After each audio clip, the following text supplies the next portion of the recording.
la réalité dans le monde de l'innovation dépasse souvent ce que l'on avait prévu et que les usages vont au-delà. Mon propos est de me projeter dans les années qui viennent pour durer. On a quand même pas mal fait le ménage à l'intérieur de l'entreprise. Tout est bien calé, bien huilé, les systèmes ont été rénovés. Donc finalement, qu'est-ce qu'on va apporter comme innovation? J'ai choisi de vous parler des objets communicants. D'abord parce que finalement ces objets qui deviennent de plus en plus intelligents sont des producteurs d'informations. Nous ne vivons que parce que l'information arrive d'un point, est produite, est gérée, conservée, réutilisée, et que les objets qui nous entourent vont demain intégrer de plus en plus de fonctions.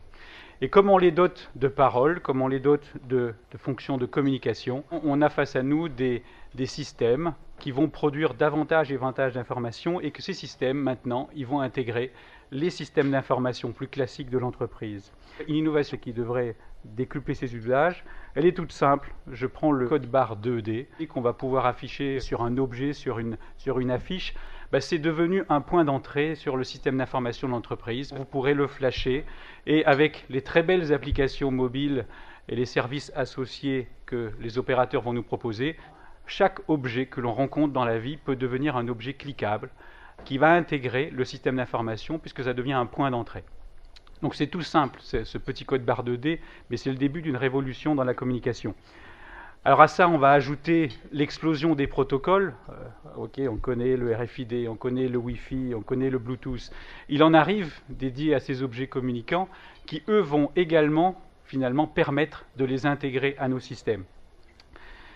Tous ces objets, c'est une explosion de l'information. C'est une explosion des usages qui va être fait de cette information. Dans le monde du secteur public, on voit émerger des projets de type open data. On va publier, rendre accessible l'information.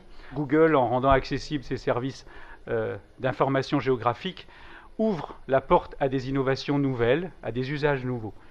Deuxième sujet, qui me semble être particulièrement notable et qui annonce des prémices d'évolution fortes, ce sont les nouvelles interfaces, les nouvelles façons d'interagir avec ces systèmes d'information.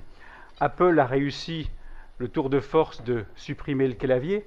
Nintendo et la Wii ont quelque part supprimé la souris. Donc maintenant, il suffit de bouger et par la reconnaissance du mouvement, on interagit avec un système.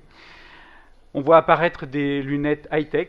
Donc on va maintenant pouvoir afficher de l'information tout en se baladant. Les hologrammes arrivent. On est en train de doter nos ordinateurs, nos téléphones mobiles, tous nos terminaux de nouveaux sens, au sens de nos 5 sens.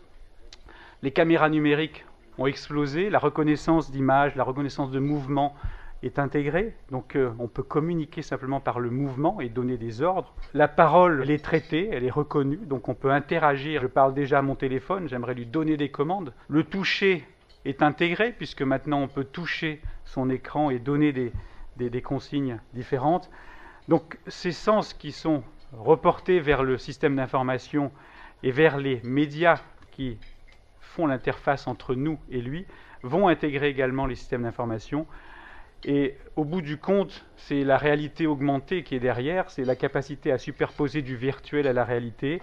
Et ça, c'est des applications nouvelles. Le point intéressant, c'est que ces objets qui communiquent, cette réalité augmentée dont les usages vont se déployer, ouvrent notre champ ailleurs que dans les champs d'application plus classiques et qu'on va finalement faire de l'innovation cross-sectorielle, de la santé et des TIC, de l'agriculture ou de la culture et des TIC.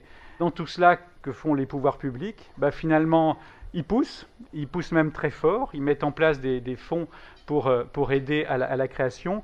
Et au passage, les acteurs de notre taille, les acteurs de votre taille, ont un rôle à jouer pour que ces innovations se mettent en marché. On est quelque part des passeurs. Et nous, comme vous, avons à jouer un rôle particulier.